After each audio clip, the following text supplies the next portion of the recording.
السلام علیکم میرے پیارے بہنوں اور بھائیوں۔ کیا انسان واقعی کبھی چاند پر گیا ہے؟ وہ دعوے جو انسانوں نے آج سے تقریباً 50 سال پہلے کیے کہ ہم چاند پر جانے کے محاذ کو فتح کر چکے ہیں، کیا اس بات میں واقعی میں کوئی حقیقت موجود ہے؟ آئیے جانتے ہیں اس ویڈیو میں۔ دوستو، آگے بڑھنے سے پہلے اگر آپ نے میرا چینل نہیں سبسکرائب کیا ہوا تو کر لیں تاکہ آئندہ بھی اس طرح کی معلوماتی ویڈیوز دیکھ سکیں۔ دوستو، چاند پر جانے کے حوالے سے 2 سوال آپ کو اپنے ذہن میں لانے ہوں گے۔ پہلا یہ کہ اگر 50 سال پہلے انسان پہلی مرتبہ چاند پر جا چکا ہے تو آج 50 سال گزرنے کے بعد ہم کیوں اس میں مزید کوئی ترقی نہیں کر پائے اور دوبارہ وہاں کوئی کیوں نہیں جا پایا؟ اور دوسرا سوال یہ کہ زمین سے مشینیں جیسا کہ سیٹلائٹ وغیرہ تو چاند پر جا چکی ہیں اور کامیاب بھی ہوئی ہیں، مگر انسانوں کے چاند پر جانے کے ثبوت کہاں پر ہیں؟ کیونکہ جو ثبوت ناسا نے نیل آرمسٹرانگ کی مون لینڈنگ کو لے کر پیش کیے وہ تو حقیقت سے کافی دور ہیں۔ دوستو، جن لوگوں نے مون لینڈنگ کو لے کر ناسا پر سوال اٹھائے تھے ان کو کہتے ہیں کانسپیریسی تھیورسٹ۔ اس ویڈیو میں ہم انہی سوالوں کے بارے میں بات کریں گے اور ویڈیو کے آخر تک آپ خود بھی یہ سوچنے پر مجبور ہو جائیں گے کہ آخر ہمیں اتنا پاگل کیوں بنایا گیا۔ دوستو، ہمارے پاس ایک شخص آ کر ایک ایسی جگہ کا ذکر کرے جہاں ہم کبھی نہ گئے ہوں اور وہ اس جگہ کے بارے میں کہے کہ وہ جگہ ایسی ہے ویسی ہے تو ہم اس حقیقت کو مان لیتے ہیں، کیونکہ ہم خود اس جگہ پر جا کر اس بات کی تصدیق کرنے سے تو رہے۔ بس یہی کچھ حال چاند پر جانے کے حوالے سے بھی لوگوں کے ساتھ کیا گیا۔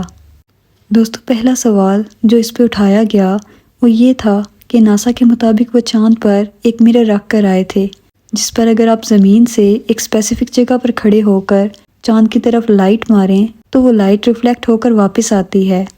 تو ریسرچرز کے مطابق یہ مرر تو کوئی مشین بھی چاند پر رکھ کے آ سکتی ہے، کوئی آٹومیٹک روبوٹ رکھ کے آ سکتے ہیں۔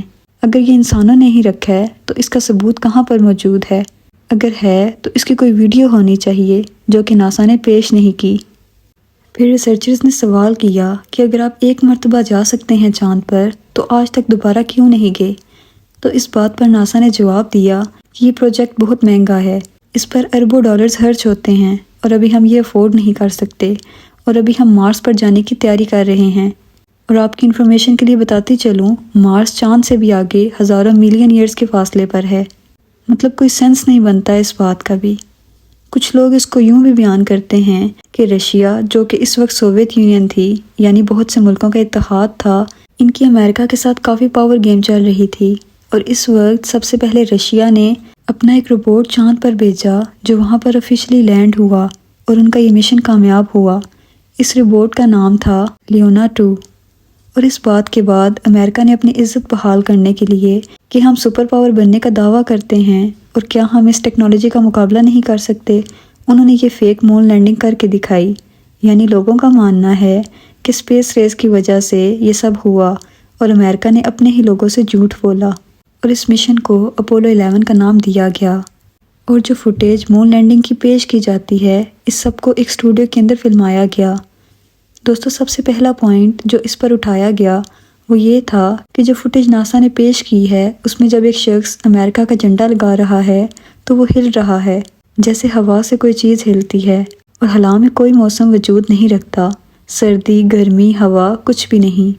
اس بات کا ثبوت یہ ہے کہ آپ زمین کی سطح سے جتنے بلند ہوتے جاتے ہیں آپ کی آکسیجن اتنی ہی کم ہوتی چلی جاتی ہے، اور اس کا مطلب ہے کہ اگر زمین سے بالکل باہر نکل جائیں تو وہاں کوئی ہوا وجود نہیں رکھتی۔ تو اب یہاں یہ جھنڈا کیسے ہل رہا ہے؟ سوچنے والی بات ہے ویسے۔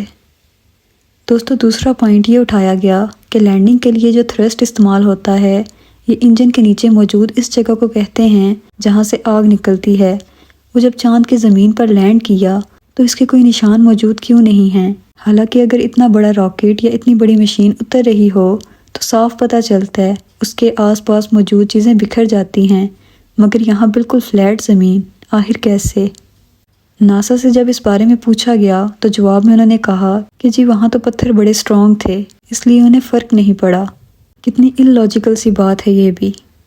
تیسرا پوائنٹ یہ اٹھایا گیا کہ چاند کی ہمیشہ ایک سائیڈ مکمل سورج کی طرف ہوتی ہے اور دوسری طرف مکمل اندھیرا ہوتا ہے، تو اس فوٹیج میں جو مختلف حصوں میں سائے نظر آ رہے ہیں یہ نہیں آنے چاہیے۔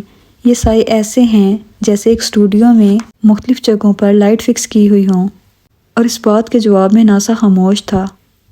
چوتھا پوائنٹ ہے ایک انآئیڈینٹیفائڈ آبجیکٹ کے بارے میں جو کہ ایسٹرونٹ کے ہیلمٹ کے اندر دیکھا گیا۔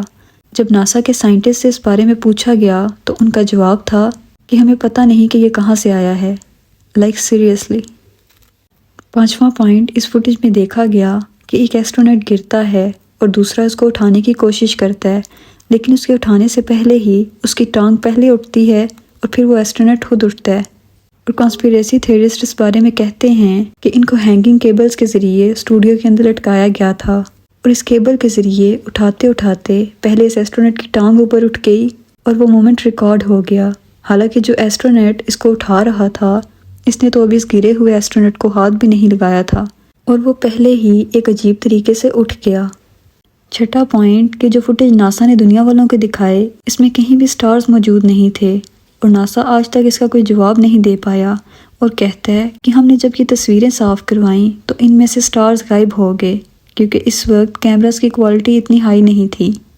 کانسپیریسی تھیورسٹ اس بارے میں یہ کہتے ہیں کہ اگر یہ سٹارز کو دکھا دیتے تو سائنٹسٹ کانسٹیلیشن کو اسٹڈی کرتے، یعنی کہ ستاروں کے جھرمٹ کو اسٹڈی کرتے، کیونکہ وہ ایک اسپیسیفک پوائنٹ پر موجود ہوتے ہیں اور ان کو اسٹڈی کرنے کے بعد یہ اندازہ لگا سکتے تھے کہ یہ کس اینگل سے فوٹو کھینچی گئی ہے، کس جگہ پر رہ کر کھینچی گئی ہے، یعنی چاند کے کس حصے میں کھینچی گئی ہے، اور اسی لیے اس چیز کو چھپایا گیا کہ سٹارز ختم کر کے اس ٹینشن سے ہی نکل جاتے ہیں، نہ ہوگا بانس نہ بجے گی بانسری۔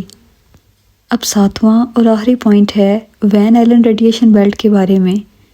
دوستو، زمین کے اندر جو کور موجود ہے وہ بہت زیادہ گرم ہے، اس کے اندر پگھلا ہوا میٹل موجود ہے جیسا کہ آئرن اور میگنیشیم وغیرہ۔